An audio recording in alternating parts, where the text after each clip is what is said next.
Okay, welcome back, geometry students. Today we're going to talk about the volume and surface area of a sphere, of a ball, of a round three-dimensional object. First of all, let's start off with a joke of the day.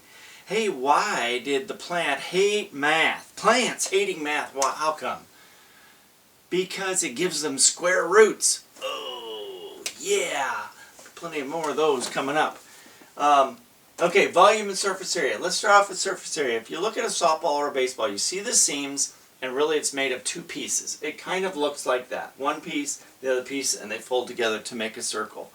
Why do I draw that? 1, 2, 3, 4. It looks like it's making 4 circles. That helps me out with the formula. 4 pi r squared. There is a circle, and there is 4 of them, which is kind of what that looks like. So baseball and softball can kind of help you out with the formula. So let's pretend we have a radius of 5 inches.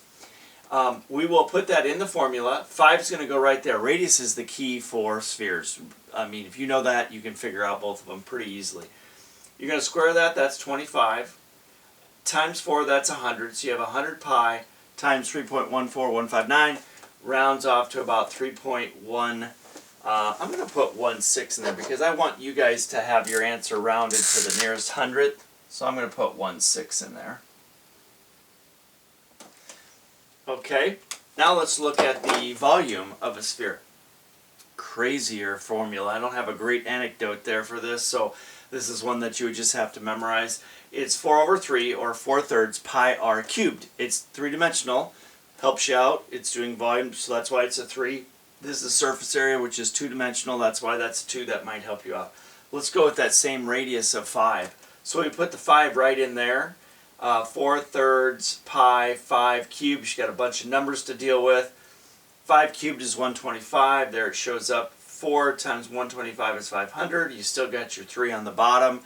That would be an exact answer. 500/3 times pi inches cubed.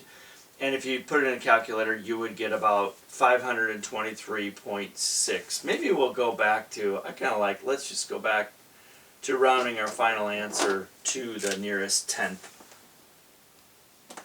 So 523.6.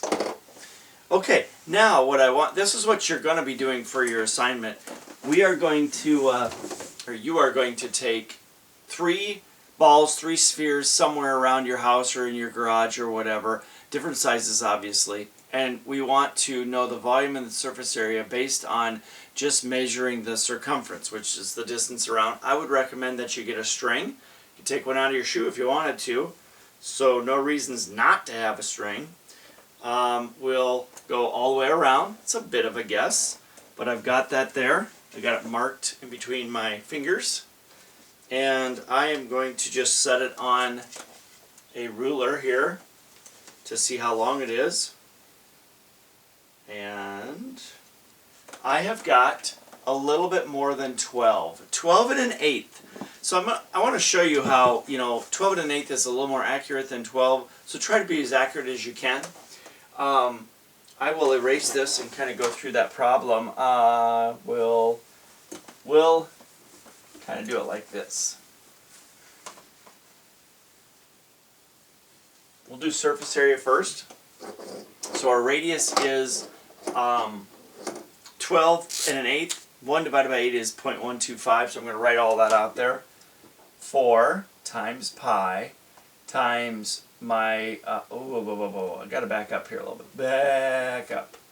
Okay, so my circumference, sorry about that. My circumference all the way was 12.125. I have to figure out the radius. Circumference is pi times diameter, or 2 pi r.